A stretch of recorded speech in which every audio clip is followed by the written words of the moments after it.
Projeto Conhecer, podcast 1.1 por uma educação integral. Iniciando os nossos estudos, vamos fazê-lo refletindo sobre o texto de Júlio César, muito interessante, acerca da educação.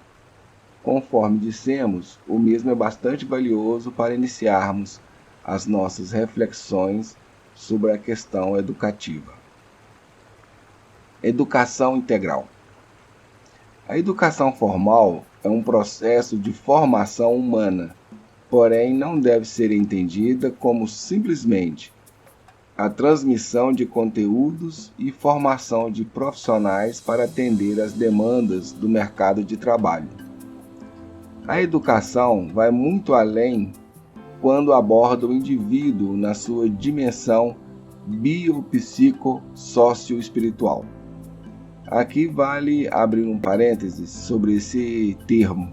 Apesar do autor atribuir a criação desta palavra ou desta expressão, que se refere aos aspectos biológicos, sociológicos, sociais e espirituais, o que convimos ser necessários a uma educação integral, a autora e educadora Maria Cândida de Moraes, isto não é verdade e não procede.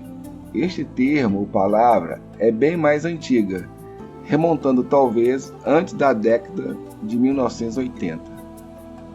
Seja como for, a mesma já foi utilizada antes por diversos autores, inclusive espiritistas. Por conseguinte, discordamos da tentativa de apropriação do termo. Inclusive, encontramos o termo em um artigo espírita de 22/9/2009, no site da Folha Espírita, no post As Doenças na Visão Espírita. Bem, continuemos. Para buscar a harmonia e desenvolver uma cultura de paz tão apregoada no século XXI por todos aqueles envolvidos com a tarefa de educar. Considerando ainda que os atuais métodos educacionais não têm se mostrado eficazes, sobretudo nesse contexto, consideramos o que diz Moraes, 2005, quando afirma que uma ciência do passado produz uma escola morta, dissociada da realidade, do mundo e da vida.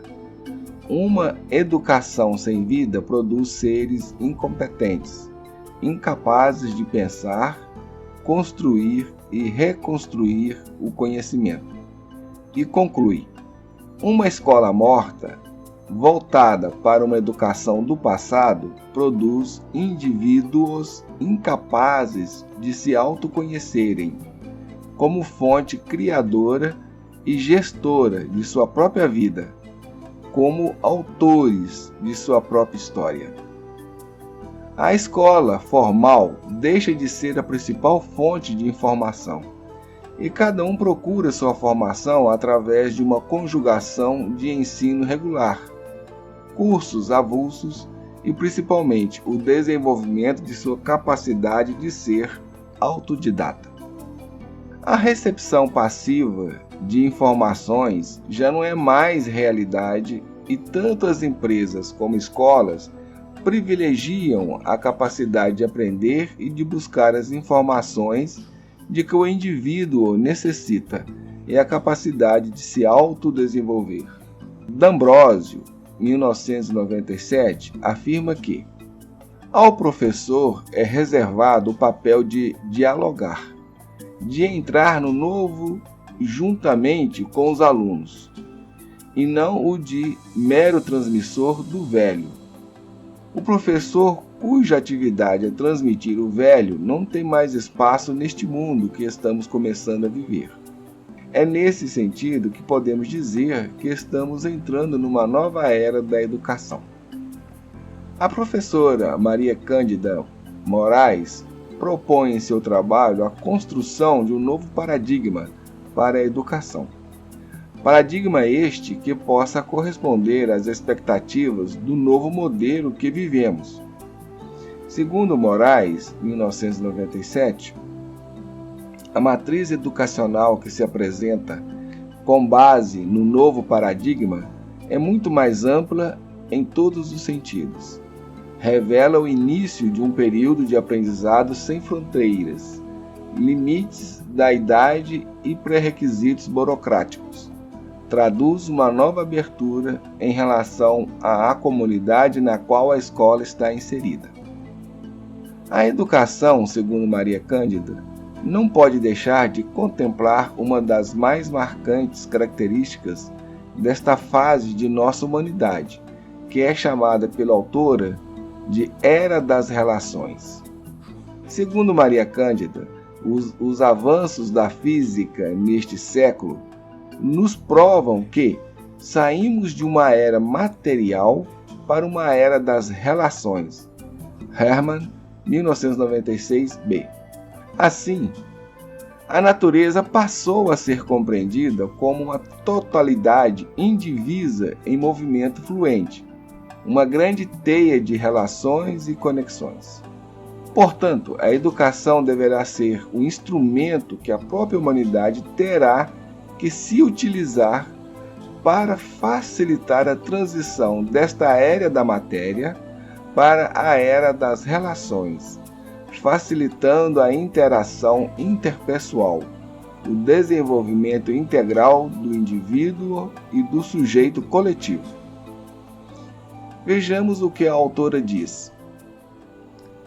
Uma educação para a era das relações almeja uma proposta educacional que reflita e englobe tanto as dimensões materiais quanto espirituais da sociedade, que busque a superação de metas voltadas para a erradicação do analfabetismo, a melhoria da qualidade com equidade, a superação dos índices de evasão e repetência, mas que, simultaneamente, favoreça a busca de diferentes alternativas que ajudem as pessoas a aprender a conviver e a criar um mundo de paz, de harmonia, solidariedade e fraternidade. Esta transformação na concepção da educação ultrapassa rapidamente as fronteiras da educação clássica e acaba por determinar o perfil do educador e do educando nesta era das relações. Portanto, é preciso ousar, nadar para as águas mais profundas, ir ao encontro do ser, romper as barreiras do raciocínio cartesiano e enveredar na aventura do autoconhecimento e na realização plena do ser, como bem dizia o grande filósofo Sócrates: conhece-te a ti mesmo. O pior de uma boa pergunta é uma resposta que pode acabar com a curiosidade de quem questiona.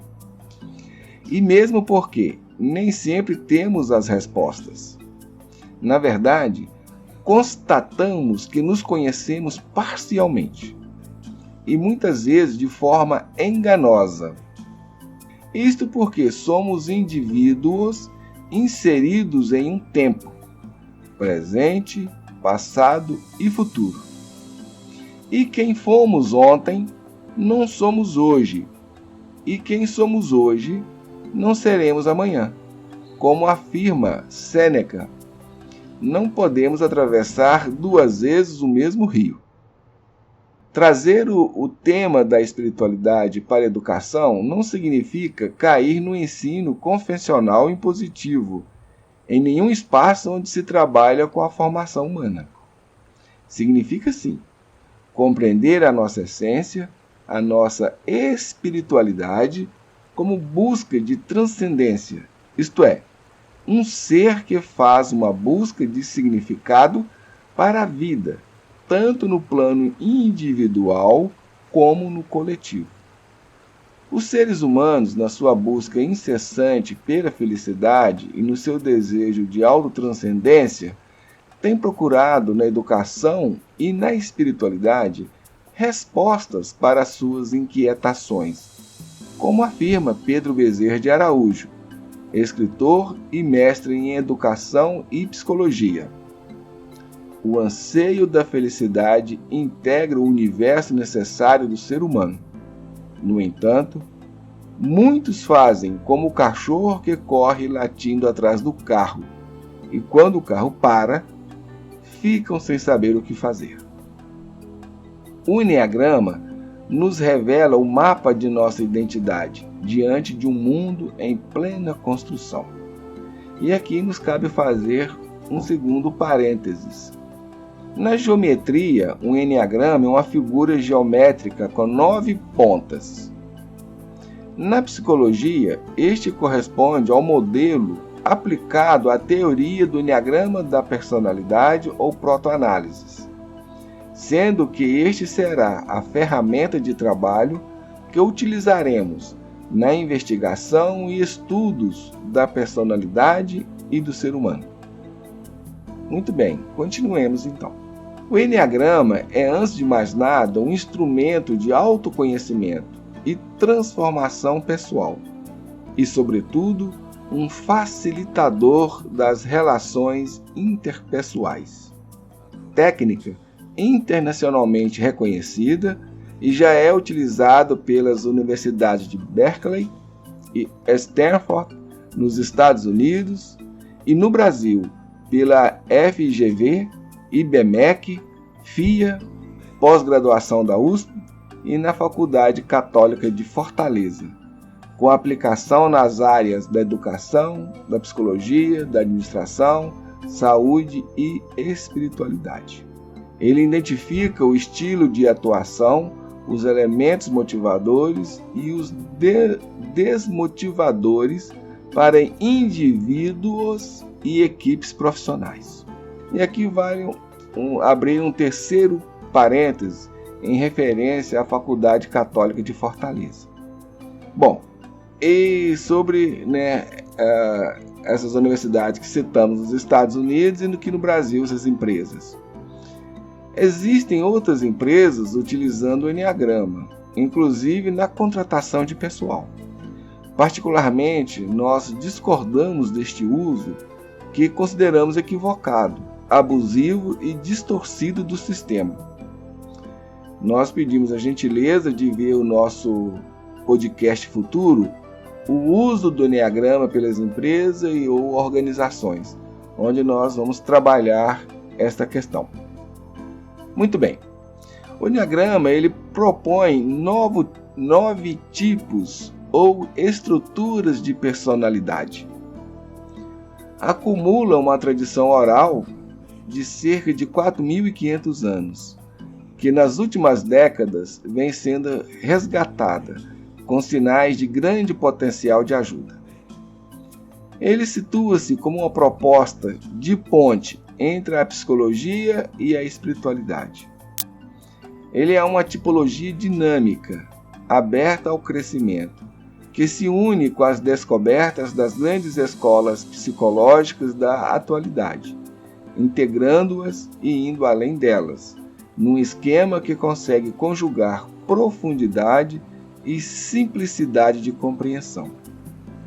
É um caminho de crescimento e, além de ser uma chave de leitura para a pessoa se entender, ele aponta pistas concretas de amadurecimento, ajudando cada pessoa a desenvolver suas potencialidades e a lidar melhor com seus pontos fracos. Nas palavras de Richard Riso, grande expoente ocidental do tema, o Enneagrama manteve-se vivo ao longo de 4.500 anos porque funciona.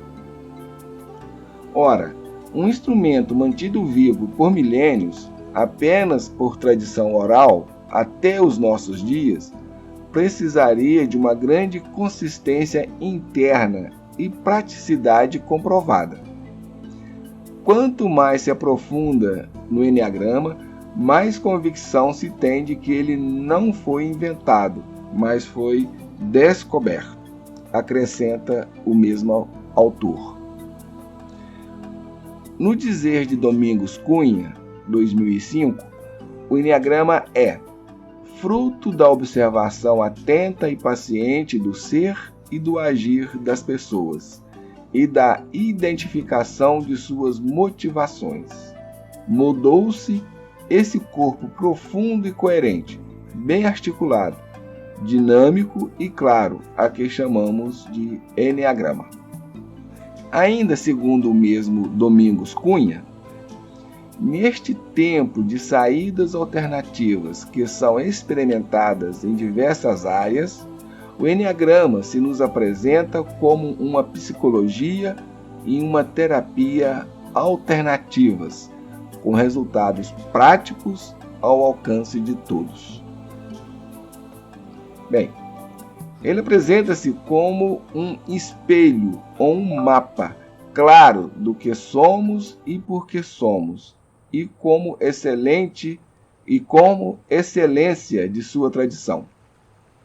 Nos dá pistas seguras de como e por onde devemos caminhar na direção da nossa integração pessoal e interpessoal de forma mais humana e autorrealizadora. Muito bem, é neste texto que gostaríamos de trazer para vocês hoje em nossas reflexões, neste podcast, e basicamente vai estar tratando aí da nossa proposta de estudos, fazendo uma pequena abordagem quanto essa questão da educação integral, que nós vamos desenvolver um pouco mais em outros podcasts, e já também incluindo na nossa temática essa questão do Eneagrama das personalidades, que é a ferramenta que nós vamos estar trabalhando mais de perto com ela no estudo de nós mesmos, na aprendizagem acerca das nossas dificuldades, das nossas problemáticas, dos nossos pontos fracos e uma série de fatores que trazemos em torno da personalidade humana e inclusive até nesse construto do ser humano e inclusive da sua evolução, do seu potencial evolutivo. É isso aí, esperamos que tenham gostado e até a nossa próxima aula. Bye!